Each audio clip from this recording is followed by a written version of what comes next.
Hi, it's Deb James, Dementia Care Specialist, Holistic Dementia Care Specialist. I'm sorry. I've got things coming in because still dealing with life with mom. But anyway, um, today I'm going to talk about an incident that happened recently to me and my family. So my mother was in a rehab facility. Well, she was in a facility, skilled nursing, for rehab. And while she was there, a request was made for home oxygen. So she's in a memory care facility. This is not where she was for rehab. And she unfortunately has been on oxygen since she was admitted to the hospital in June. So I had already spoken with a DME provider when she was in the hospital the first time in June, and they were anticipating that she was going to go back to memory care. And that's before things got worse, and they decided that she needed to go to rehab first. So when it was time for her to be discharged and they were getting everything ready, I had told the social worker what company I wanted to use for her oxygen equipment. I asked several times prior to her departure if that company had been contacted and things were set up. I was told yes. So imagine my surprise when she returned to memory care and the company that was providing the equipment was not the company I asked for. So I thought, okay, maybe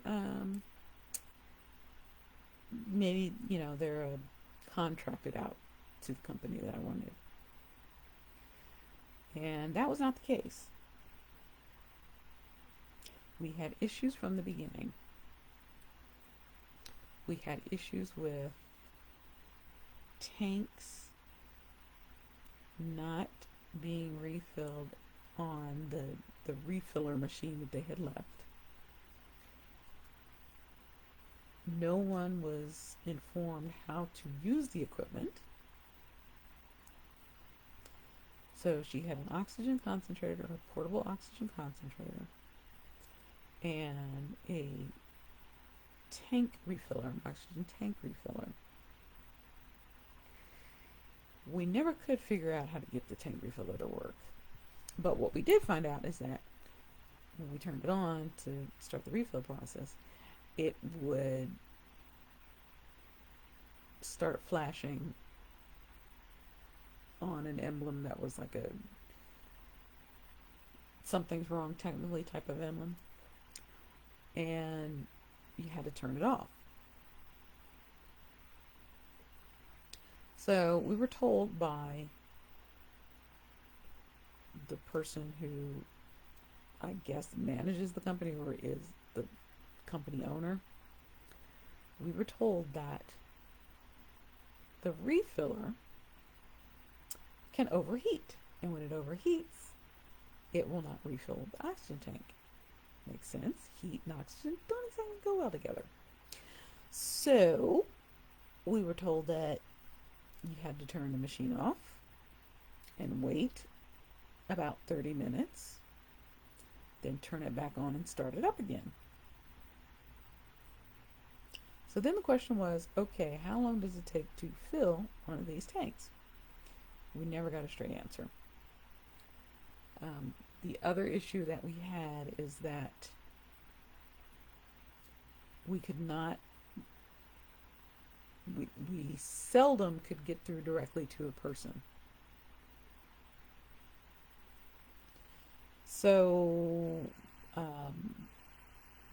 And I guess that's fine. I mean, that's understandable. However, when you have an emergency number for emergency after hours number, and it's called and it goes straight to voicemail, that is not good. That is not an emergency call number. An emergency call number means that somebody should be answering that regardless. But what we did find out is that the emergency call number was the number for their technician. So I'm thinking, okay, if it's just him and he is setting up equipment somewhere and gets an emergency call, what happens?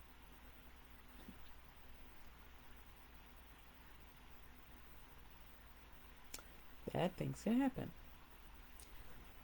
The other thing we noticed was that one of the tanks that was provided, the regulator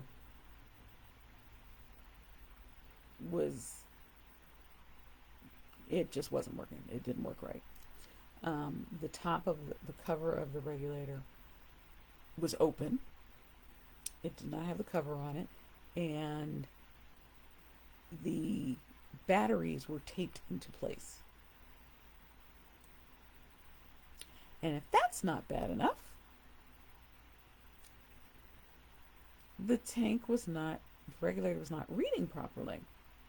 So we had no idea how much oxygen was actually in the tank. We called the company. The owner, or whoever he was, stated that if the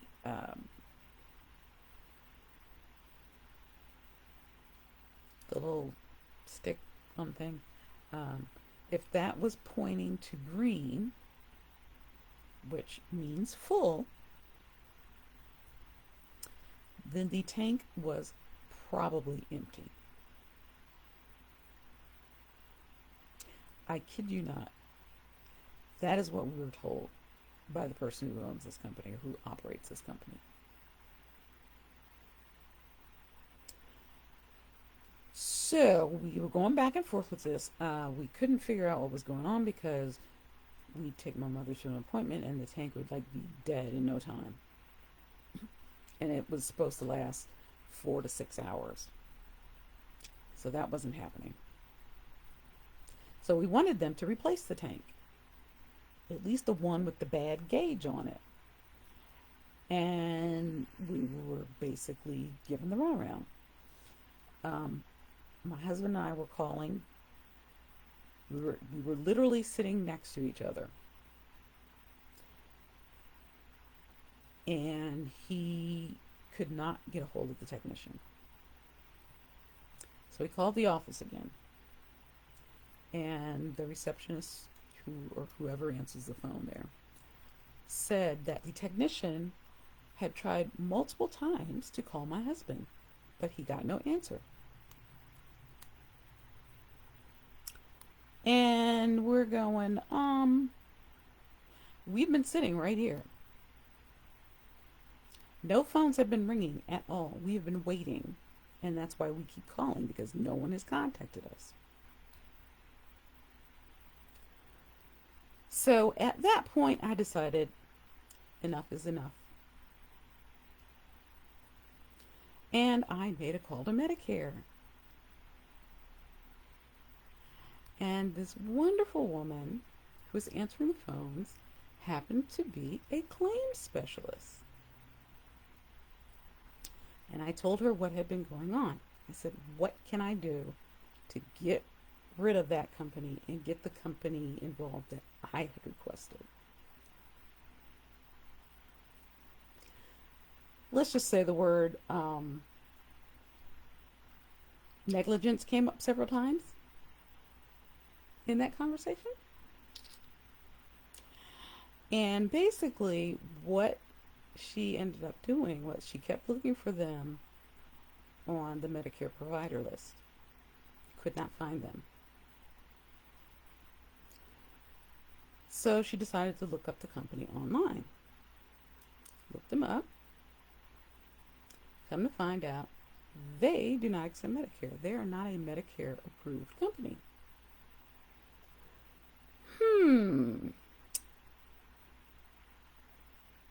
That begs the question, how did they get involved in this?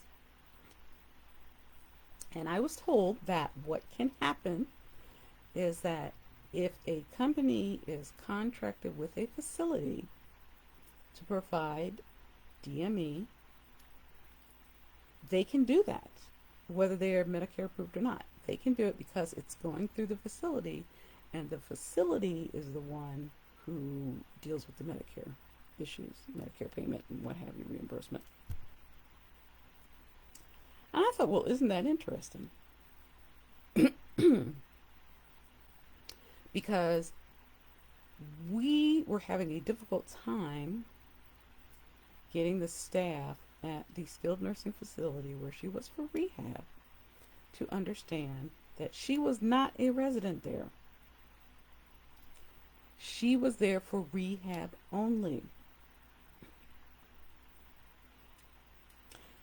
And that's a whole nother story, which I've covered before, in terms of, making sure you know what you're dealing with when you're looking at skilled nursing and what have you.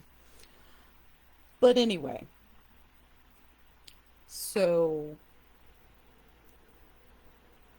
the wonderful woman from Medicare explained to me that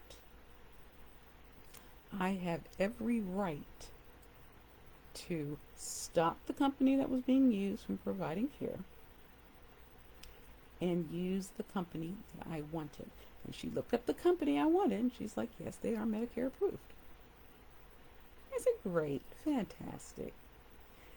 Thank you so much for this conversation. It's been very enlightening. So that night, I contacted the facility where she was for rehab, and I left a message with the social worker, and I said, okay, here's the deal. I no longer want the bootleg company that you contracted or whatever, that you got to provide DME for my mother. I don't want them involved anymore. Had a conversation with Medicare, and they've given me my options. I will be there first thing in the morning. And we are going to get this changed today or tomorrow. So the next morning, very early, I received a phone call from the social worker. And I was told that my request was being honored and that everything was being taken care of. And that the company that I wanted to provide DME would be providing DME from this point on.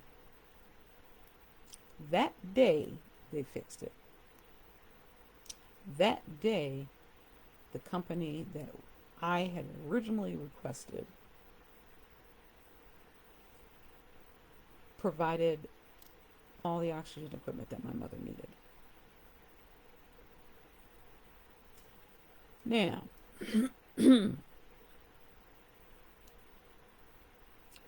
bootleg company, and that's how I'm going to refer to them, because that's kind of what they were, or what they are. I'm not naming names, but anyway, bootleg company did not come and pick up their equipment.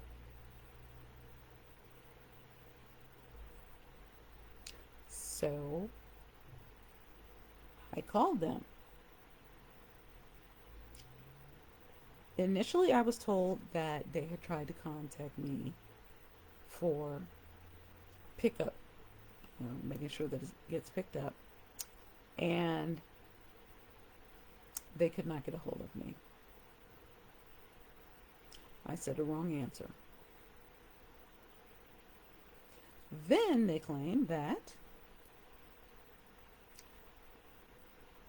I had told them not to pick up the equipment, that they had tried several times to pick it up, but they were told not to pick it up. Wrong answer again. So this gentleman starts to argue with me, and I said, look, I'm not arguing with you. Come pick up your stuff. He hung up on me, which was fine because I was going to hang up on him. But it concerns me what kind of care has been provided by this company to other clients who may not have had someone with the knowledge that I have as far as clinical knowledge, and who may have had adverse effects, including death, because of negligence of this company. You need to know who's handling the equipment. And I don't care what equipment it is. If you use more than one company, that's fine. But make sure that you know who they are. Check and see if they have complaints. Check and verify that they are Medicare approved. And if not, find out how they got involved. I have my suspicions. I'm not saying anything, though. But let's just say this incident is going to be documented officially. Now, the company that I had asked to do this have had no problems whatsoever. They left a stack of papers like this thick on how to work the equipment.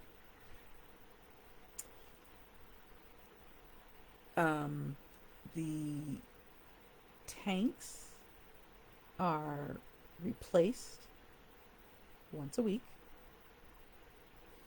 Any equipment that's non-emergency that needs to be delivered is delivered on Tuesdays and Thursdays. And I mean, it's just been a seamless process, which is what it should be.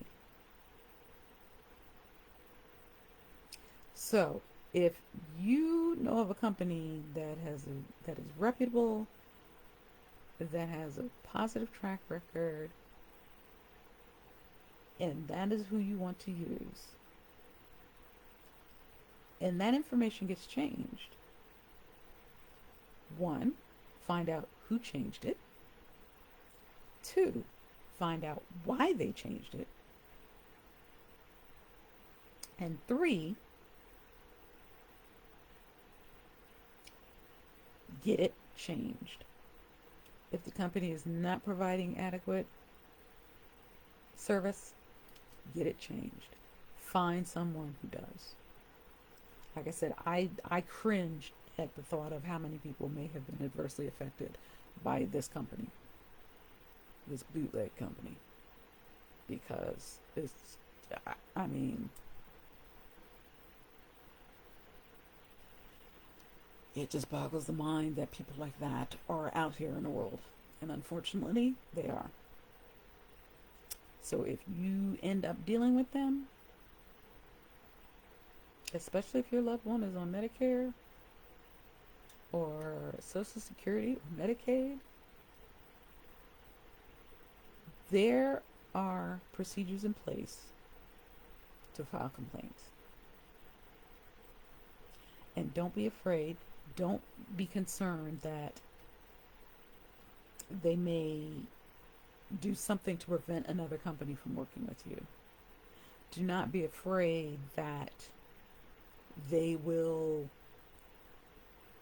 badmouth you to a skilled nursing facility or rehab center so that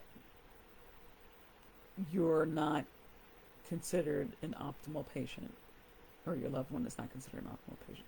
Don't let that fear of reprisal, don't let the fear of someone getting back at you for doing the right thing, don't let that get in the way of doing the right thing. Your loved one deserves it. Your loved one deserves the best care that you can provide. And that's what I do. It's also what I help others do. So, if you know of anyone, or if you personally are aware of someone that is having memory issues, someone that is what we call word finding, they're, everything is a thingamajig, whatchamacallit, doodad, because they cannot come up with the right word. If it's someone who is not themselves in terms of what they're capable of doing, if some everyday tasks are challenging for them, by all means, that should be investigated. Feel free to give me a call, 443-203-9303, and make arrangements to have a 1-hour phone call with me. It's free. We can talk about your situation and see what comes up in terms of me providing support to you and your loved one. All right? So that's Dementia Care Conversations for this week. Have a good one. Bye. Happy new moon. Full moon. It's been a week. Okay. Thanks. Bye.